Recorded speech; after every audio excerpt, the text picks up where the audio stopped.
A gente começa o link hoje falando de saúde. Já está aqui o nome sarampo, segue sendo assunto de destaque aqui no Link Vanguarda. Nos últimos dias tem aparecido muito aqui no jornal e as cidades que têm casos confirmados da doença estão agora se organizando para poder ampliar a vacinação. E aqui na região são 5 cidades, né, São 5 cidades, Caçapava com 9 casos confirmados, São José dos Campos com 5, Pindamonhangaba com 3, Atibaia e Taubaté, cada cidade dessa com 1 caso confirmado.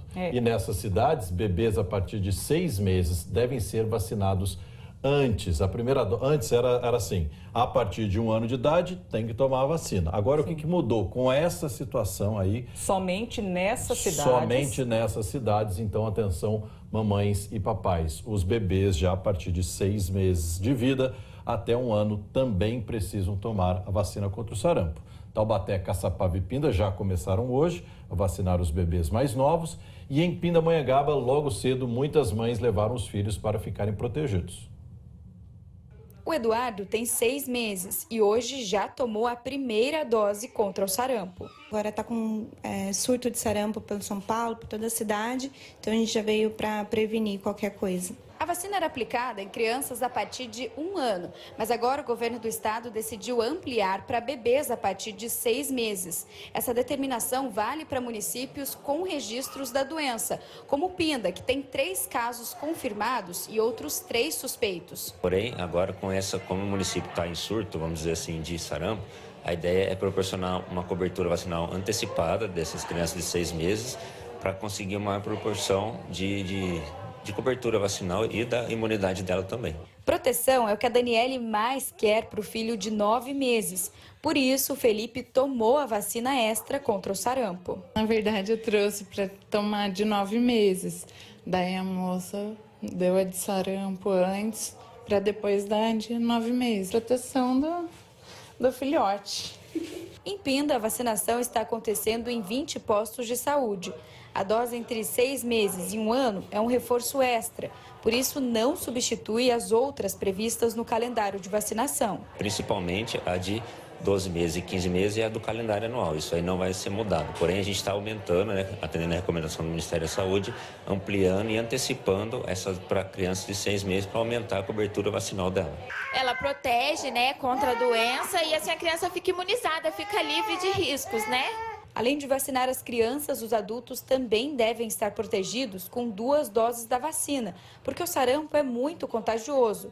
A Adriana achou melhor se vacinar logo para a doença não passar nem perto da neta. Eu tomo conta da minha netinha de 11 meses e a minha filha levou ela na pediatra e a pediatra falou que quem tem contato com ela também, que é bom tomar para ela não pegar. Então eu e o meu marido resolvemos tomar para proteger também a nossa netinha. Taubaté também começou hoje a imunizar as crianças a partir de 6 meses contra o sarampo. A cidade acompanhou a recomendação do estado porque tem um caso confirmado da doença e 18 suspeitos. Todas as 35 salas de vacina estão aplicando as doses.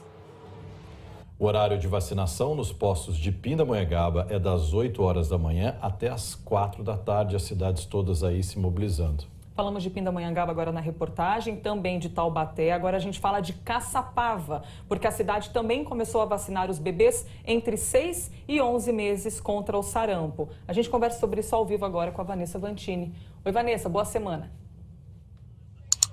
Olá, boa semana, boa tarde a todos aí que acompanham o Link Vanguarda. Isso mesmo, Caçapava também começou a vacinar então as crianças de 6 meses até 1 ano de idade. A vacinação aqui está sendo realizada em 6 postos de saúde. Por exemplo, a UBS aqui do centro está vacinando, da Vila Paraíso, Jardim Caçapava. Esses postos estão oferecendo a vacina então para essas crianças de 6 meses até 1 ano.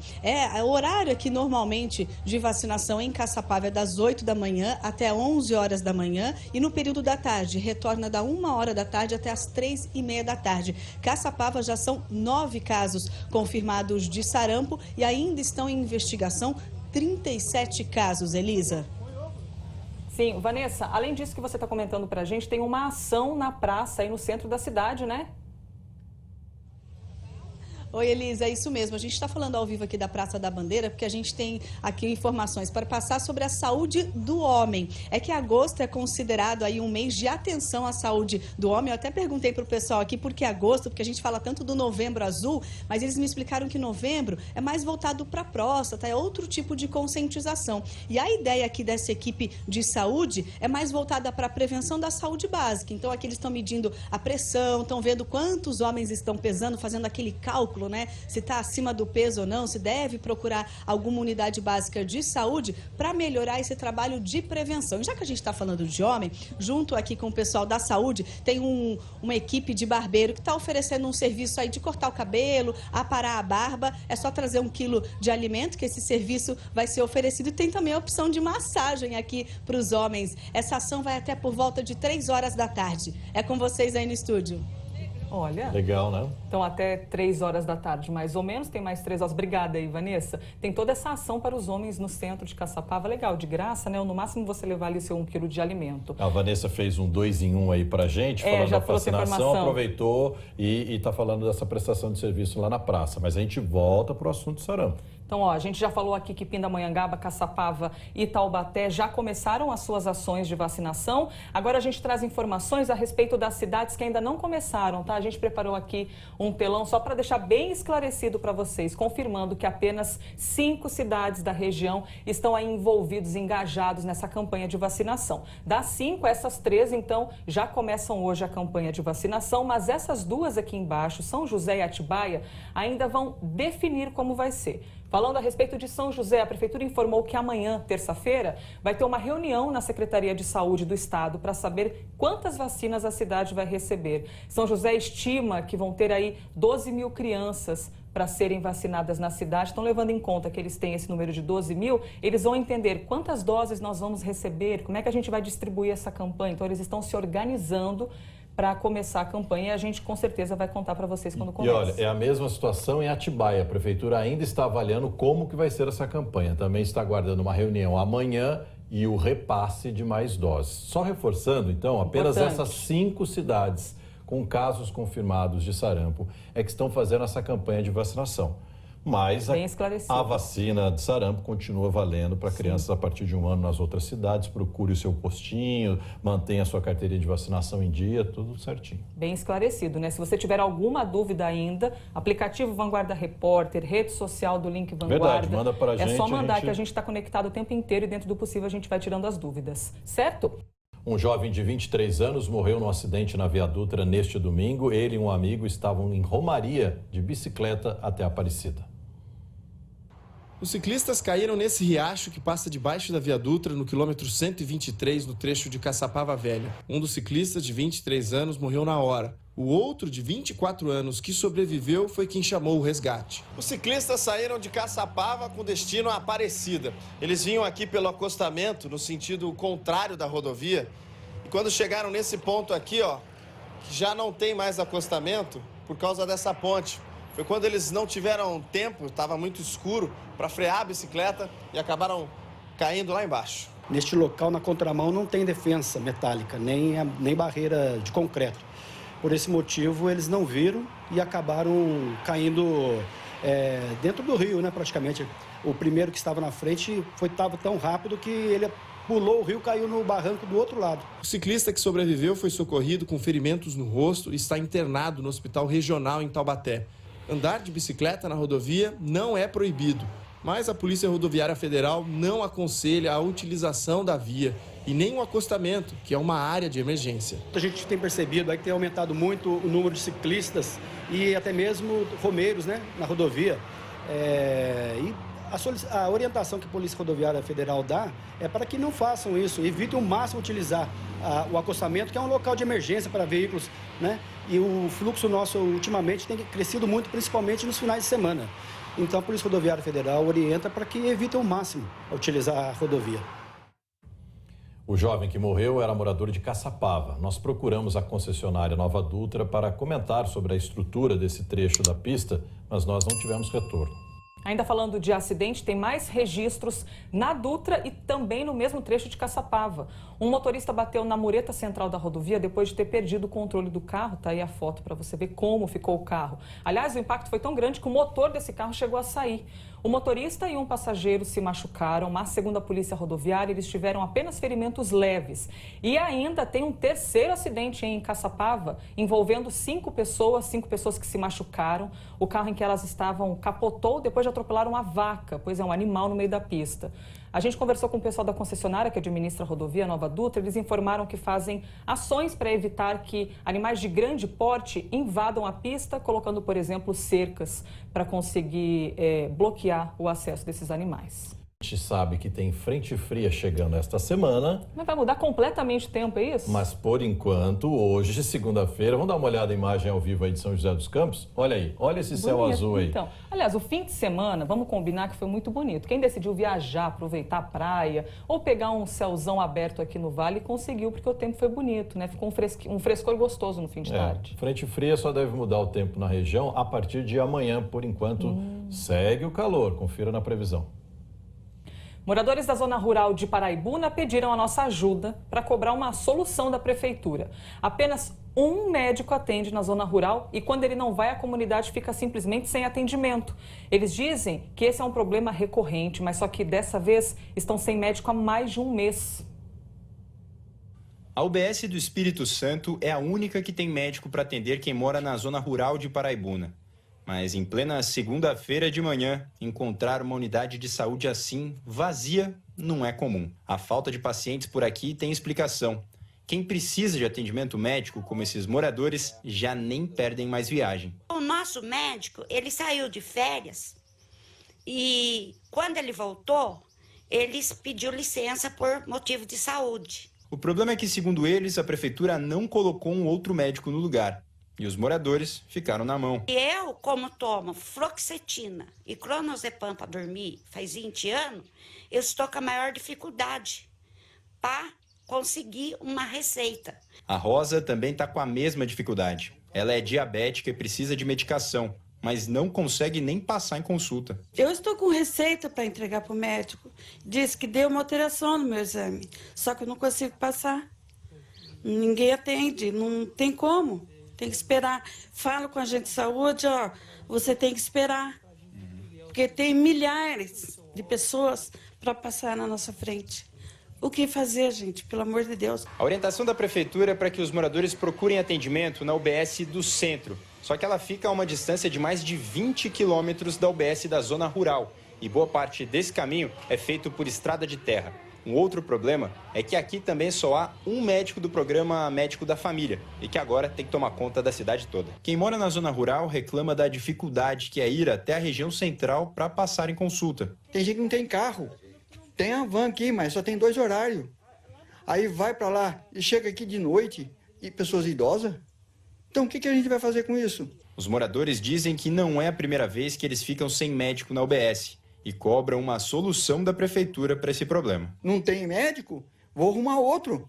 Pago mais 2 médicos, põe de revisamento. Tem que ter um pouquinho de consideração com a gente, com o povo daqui, e para poder resolver esse negócio, mas para resolver.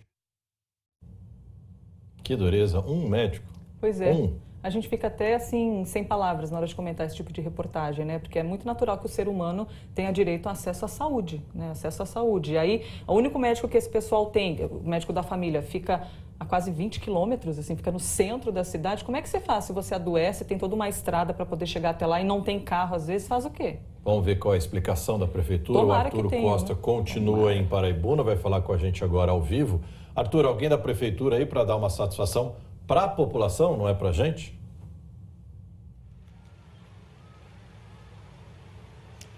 Oi, Rogério, boa tarde para você, para a Elisa, para todo mundo que está acompanhando o Link Vanguarda. A gente gostaria muito de ter conversado com alguém da prefeitura, sim, gravado uma entrevista para entender essa situação lá da zona rural, né? Até porque são 14 comunidades que formam a zona rural e que precisam desse serviço, né? A gente queria entender por que, por exemplo, não foi colocado um médico substituto no lugar desse profissional que entrou de férias, depois de licença médica, mas ninguém quis gravar entrevista, viu? A gente sabe da dificuldade que algumas cidades menores têm de orçamento para contratar profissionais, mas a gente também já viu por aí algumas alternativas, né? Como parceria com a iniciativa privada, convênio com o governo estadual, federal, enfim, alguma coisa precisa ser feita, né? E, bom, a gente não conseguiu, né, gravar entrevista com nenhum representante, mas a nossa produção conseguiu conversar com a secretária de saúde aqui de Paraibuna, a Ana Neive. Ela reconheceu esse problema lá na zona rural da cidade, disse que a cidade tem 6 equipes do programa Estratégia Saúde da Família e que desse total 2 equipes contam com médico. Uma aqui na unidade do centro e a outra aí que a gente mostrou na zona rural lá no Espírito Santo e que está sem profissional. A previsão é que esse profissional volte de licença médica na semana que vem. Vale lembrar também, Rogério e Elisa, que Paraibuna está com um processo seletivo aberto. Abriu esse ano um processo seletivo para contratar médicos. São 4 médicos nesse processo seletivo, todos para trabalhar justamente nesse programa focado, né, para a zona rural e também aqui o Estratégia Saúde da Família. O processo seletivo está em fase de inscrição ainda. O processo de inscrição termina agora no fim deste mês. E é um contrato temporário de 1 ano que pode ser renovado por mais 1 ano, dependendo da necessidade da prefeitura. Pelo que a gente viu aqui, a necessidade existe sim, tem muita demanda. Seria bacana se esses profissionais começassem a trabalhar o quanto antes. A gente vai seguir, claro, acompanhando o desenrolar desse processo seletivo que essas pessoas estão precisando. Volto com vocês aí no estúdio. Até em caso de emergência, né, Arthur? Obrigado aí pelas informações, porque médico também tem o direito a ficar doente, né? Então, se só tem 1 ou 2 ali revezando... Interessante relembrar isso, claro. Chega uma hora que complica mesmo, precisa ter uma equipe aí para ter o giro, né? E esses médicos costumam fazer aquele tipo de trabalho de saúde da família, né? Então, eles acabam conhecendo ali toda a necessidade das famílias. Você tem muitas pessoas dependendo de um único médico. A gente está falando da zona rural de Paraibuna. Quando esse falta, é preciso que tenha um plano B, ou que eles deem a sorte de não adoecer enquanto isso. Né? E muito trabalho de prevenção também, para evitar que as pessoas fiquem doentes, né? Porter, que notícia é essa hoje, Rogério? Olha, notícia interessante, viu? Porque a gente fala aqui já há algum tempo que você nos ajuda a fazer um jornal cada vez melhor. E olha quantas pessoas estão já nos ajudando, chegando em 200 mil repórteres, pois é isso? Ó. Faltam 3 pessoas para chegarmos ao número de 200 mil no aplicativo Vanguarda Repórter. Quanta gente ajudando, colaborando. E é sempre importante lembrar, e a gente fala isso com o maior carinho, viu, que é um aplicativo que faz a diferença no nosso dia a dia, porque o app virou uma peça fundamental, né? Um lugar onde você pode mandar de maneira bem objetiva e direta um registro do seu bairro, alguma coisa na sua cidade, seja em foto, seja em vídeo. Aquilo que você considera importante é como se a gente pusesse uma lente de aumento e trouxesse esse problema aqui para a televisão. E o nosso jornalismo fica ainda mais com a cara do pessoal, né? A cara de cada um que manda esse conteúdo pra gente. Bota aqui pra gente aqui a nossa contagem agressiva. Vai que mudou nesses segundinhos que você estava falando. Tá aqui, ó, 3. Será que chegaremos aos 200 mil? Pode ser você ainda não tem o aplicativo no seu celular, é tão fácil. Baixa lá, entra na sua loja virtual, todo celular tem. Vai estar lá de graça. O aplicativo Vanguarda Repórter, você baixa de graça, faz um cadastro rapidinho e aí quando você tiver alguma coisa na cidade, na sua cidade, no seu bairro, fotos e vídeos já feitos no aplicativo, fica muito mais rápido, mais fácil, você já manda demais. Na hora pra gente. Muito bom. A gente vai seguir aqui durante o jornal acompanhando. Se chegarmos aos 200 Será mil... que chega durante o jornal? Ainda tem um tempo agora ainda, que a gente falou, tô achando que sim. Enfim. Nossa, teve um pessoal que passou um susto, viu, nesse fim de semana no teleférico da Basílica, que é muito famoso, né? O pessoal faz muito turismo ali. Um grupo de 50 pessoas ficou preso por quase 2 horas depois de uma falha mecânica ali no teleférico. Uma das pessoas enviou pra gente essas 2 fotos aí que vocês vão ver, fotos de dentro de um dos bondinhos. O que essa pessoa contou? Que na hora que parou, todo mundo achou que era uma parada normal, como se fizesse assim parte da programação, né? Para você poder ver ali a paisagem ali de cima. Só que como começou a demorar, as pessoas começaram a ficar, lógico, desesperadas. A empresa que administra o teleférico informou para a gente que teve uma falha no sistema de tração e a operação foi suspensa para um reparo de emergência. O mais importante disso tudo, apesar do desespero, é que ninguém se machucou e todo mundo foi embora em paz para casa. Julho de 2016, portanto há 3 anos, aí começou a novela. Foram vários prazos para o retorno do serviço, nenhum até agora foi cumprido. As ruas da região central costumam ficar lotadas e é difícil encontrar uma vaga para estacionar. Em entrevista ao Link Vanguarda, no dia 1º de julho, o secretário de Mobilidade disse que em agosto a primeira fase da implantação estaria concluída e a Zona Azul estaria em operação. Essa foi a última promessa que nós recebemos. Estaria. Chegamos então ao dia 12 de agosto. E aí, será que temos esse sistema funcionando no centro de Taubaté? A gente vai falar ao vivo com o Bruno Pellegrini, que, aliás, já deve ter feito muitas reportagens, né, Bruno? Entrevistando os motoristas, os comerciantes, muitas entradas ao vivo. Eu quero saber se agora, finalmente, a gente vai colocar um ponto final nessa novela?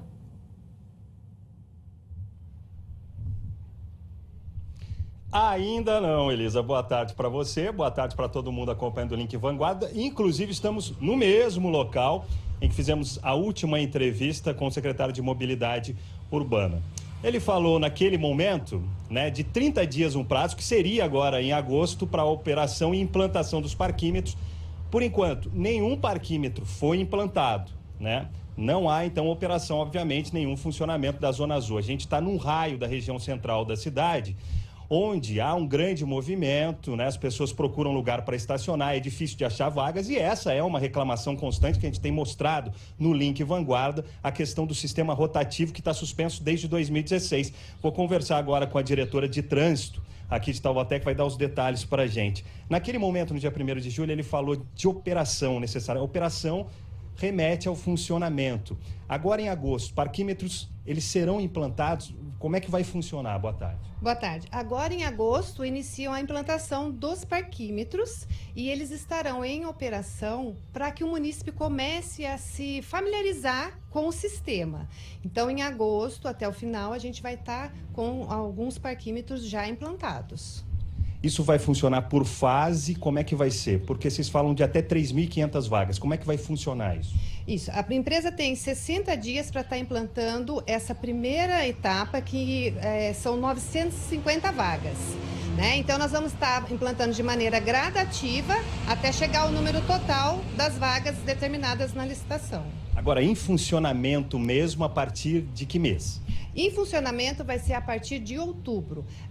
A questão assim, de fiscalização será a partir de outubro. Os parquímetros vão estar em funcionamento, com monitores orientando as pessoas que quiserem estar vendo o sistema, mas a fiscalização efetiva somente em outubro. Como é que vai funcionar a questão dos valores, veículos, motos, como é que vai ser?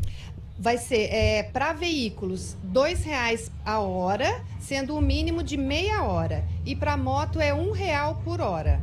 Tá certo, então agradeço, obrigado pela sua entrevista. Então tá aí, pessoal, nenhum parquímetro ainda implantado. Como disse a diretora, até o final desse mês os parquímetros serão implantados no raio definido para o sistema rotativo aqui em Taubaté. Aí eles passam a fazer um trabalho de orientação, não a fiscalização. E o funcionamento mesmo aí só em outubro. Com vocês no estúdio.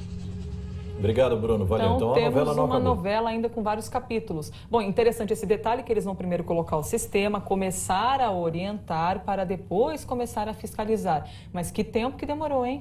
Quem esteve ontem na Catedral de São Francisco das Chagas, em Taubaté, pôde assistir à apresentação de mais de 100 músicos de 3 corais diferentes. A ideia foi para arrecadar verbas para a restauração de um patrimônio da igreja. As vozes do altar foram diferentes nesse domingo na Catedral de Taubaté. O som que ecoou pela igreja encantou a geração mais jovem e também a mais experiente. Quem veio de longe, como a Isabel, que é alemã, nem precisou de palavras para expressar a emoção. A sogra dela diz que a música vai além dos idiomas. A música é a linguagem da alma. Então eu acho que mesmo ela não entendendo a nossa língua, ela entende a música. 120 músicos de 3 corais diferentes participaram da apresentação de maneira voluntária. Eu gosto muito de música, eu sempre venho. E aqui na igreja é bem bonito, né? Muitos vieram de São Paulo para interpretar essa missa em forma de canto.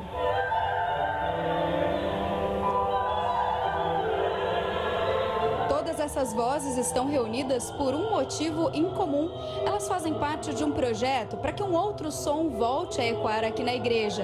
É a reforma do órgão tubular da catedral. O instrumento tem cerca de 1000 tubos. Ele veio para a catedral na década de 60, mas foi desativado há quase 15 anos.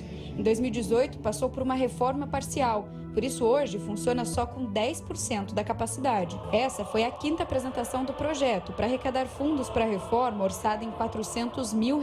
O órgão da Catedral de Taubaté foi adquirido em 1963 por campanha da comunidade e da igreja. Então, é um órgão que pertence à cidade. Por isso, a nossa iniciativa de fazê-lo todo voltar a funcionar. Com um propósito tão especial, a música fica ainda mais leve. Todos deveriam cooperar, porque esse órgão é muito antigo, ele é histórico, ele tem um valor maravilhoso, eu acho que para toda a comunidade de Taubaté.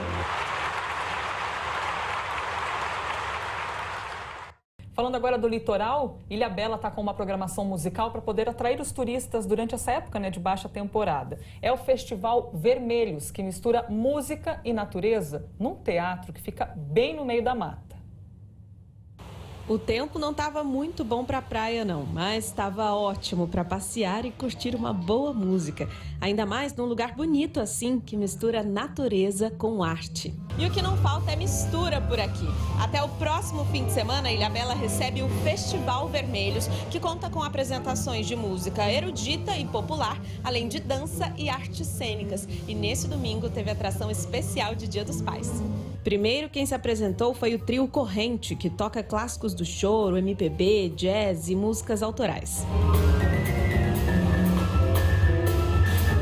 Eles até já ganharam um Grammy de melhor álbum de jazz latino. Tocar nesse lugar aqui é muito mágico. Esse lugar, a acústica é muito gostosa e ver a felicidade das pessoas no dia desse é muito gostoso. Sempre bom tocar para a plateia feliz, é a melhor coisa que tem. Depois foi a vez da banda Mantiqueira, de metais, com um repertório bem brasileiro, com músicas de João Bosco, Pixinguinha e Tom Jobim.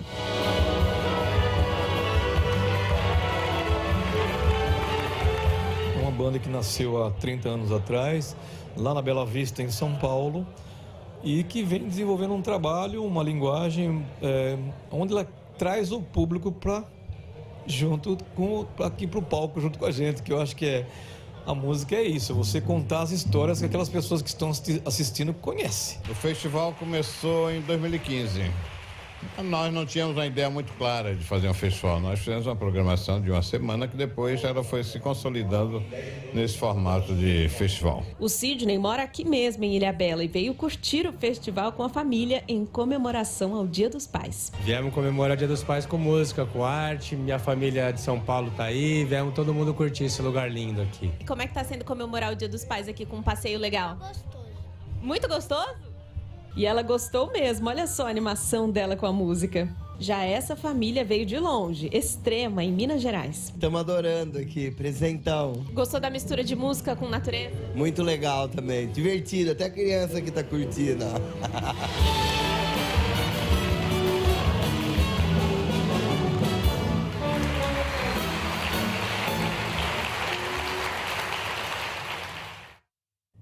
E a localização desse lugar, um teatro bem no meio da mata, conexão direta com a natureza. O Festival Vermelhos vai até o próximo fim de semana também, então tem mais programação para você que ficou interessado. O São José, a Águia do Vale, disputa a 4ª divisão do Campeonato Paulista de Futebol. Ontem, o time se classificou para a 3ª fase desse campeonato e deu a maior goleada da história do time. Venceu o time B da Matonense por 10-0. A goleada começou aos 12 minutos do primeiro tempo e não parou mais de ter gols. Praticamente um a cada 10 minutos. O terceiro começou com chapéu. Bonito, hein? Só no primeiro tempo foram 4. O São José só não fez gol durante o intervalo. No segundo tempo, o time da Matonense, formado por atletas da base do clube de Matão, levou em média um gol a cada 7 minutos e meio. E para fechar a goleada de 10-0, o goleiro também ajudou. São José 10, Matonense 0. Olha, sem tirar nem um pouquinho o mérito dos jogadores do São José, a situação do time da Matonense está complicada. Os jogadores do time principal deixaram o clube depois de 4 meses sem receber salários. Eles saíram agora, no comecinho do mês, Elisa. Esse time foi improvisado com os jogadores da base só para cumprir tabela nesta 4ª divisão do Campeonato Paulista. Situação para o adversário, hein? Mas o São José não tem nada com isso, fez a parte dele, tá certo. Tão bonito, vamos continuar no litoral então, ó, a imagem ao vivo do canal de São Sebastião e olha o céu. Aberto. Você sabe que no fim de semana a gente tinha dado na previsão do tempo que no sábado ia ter um solzão no litoral e que no domingo ficaria dessa maneira um pouquinho mais fechado o tempo. Mas agora, segunda-feira, já começou com o céu aberto. Céuzão que bonito. Azul. A gente já falou da tal da frente fria que chega essa semana e o tempo deve começar a mudar justamente pelo litoral. Mas enquanto isso, dá-lhe calor e céu azul. Veja como ficam as temperaturas agora à tarde no litoral. A tecnologia tá aí, o pessoal assiste o Link Vanguarda, o dedinho, ó, aqui no celular. Tudo. Opa, a Karina Lanzilotti mandou pra gente, ó, teleférico em pane mecânica, que desespero. A gente mostrou aí que deu uma pane aí no teleférico lá de Aparecida, a Karina ficou nervosa de ver as imagens. Quem não ficaria, né? Tá aqui também comentário a respeito do assunto que abriu o nosso jornal hoje, sarampo, Adriano Oliveira de São José, assistindo e ligado nas notícias, vamos nos cuidar porque sarampo é coisa séria, hashtag Link Vanguarda. Boa, Adriano, é isso aí, ó, a Gisele de São José, sobre a falta de médicos aqui no postinho do bairro, realmente só tem um clínico, ele atende a todas as especialidades. A gente mostrou a situação de Paraibuna, o pessoal já dá uma olhada, já pensa no seu bairro. Sim. Também a situação da Gisele em São José dos Campos. Dá tempo mais uma? Não, na verdade a gente tem que mostrar uma coisa aqui no telão, Rogério. Fomos ingênuos, hein? Já? Fomos ingênuos Vai pensando, será passou? que vamos chegar aos 200 mil? Será? Para encerrar o Link Vanguarda de hoje. Olha aí. Passamos 200 mil, bonito. 142 pessoas que baixaram o aplicativo. Repórteres, são os nossos parceiros. Bonito é falar isso. Repórter, porque todo mundo ajuda a gente a fazer um jornal cada vez melhor. Você ainda não baixou? Vem fazer parte desse time também e ajudar a gente a fazer um jornal cada vez melhor. Que tal conhecer a língua portuguesa de uma forma interativa? Em Guaratinguetá, quem embarcou em um caminhão pôde conhecer algumas curiosidades da nossa língua. Uma viagem ao mundo, passando por lugares que falam a mesma língua. O português que está na nossa boca também faz parte da cultura de pelo menos outros 10 países. Muito legal, eu amei. Você vê cada coisa que você nem talvez imaginava, assim. Você sabia que tantos lugares assim no mundo falavam português? Então, né, nem sabia. Até mesmo no Brasil, cada região tem uma maneira diferente de falar o português. A Júlia achou curioso ouvir a própria voz em outro sotaque. A gente tendo essa convivência com outras pessoas, com o sotaque de outras pessoas, gera, assim, a gente sabe como é que no nosso país já tem uma mistura de sotaque que a gente às vezes nem conhece. Essa exposição itinerante leva um pouco do Museu da Língua Portuguesa de São Paulo e nesse domingo passou por Guaratinguetá. Essa exposição nasceu com o objetivo de trazer a língua portuguesa para as pessoas de uma forma diferente, mostrar as curiosidades que a língua tem de forma interativa. Esse caminhão que nós estamos, já percorreu mais de 9 estados, 28 cidades e cerca de 28 mil pessoas já participaram das nossas atividades. E olha como a língua está ligada à história. O pai do Jorge, que era do exército, ensinou isso para ele. Como meu pai, ele era pracinha, né? Ele foi para a Segunda Guerra Mundial, serviu na Itália, então a gente sempre escutava lá dele que a cobra realmente fumou, né? Como tem dito aí que era mais fácil uma cobra fumar do que o Brasil entrar na guerra. Algumas palavras ainda são um desafio. Aqui os visitantes tentam entender e escrever algumas delas para ganhar um livro.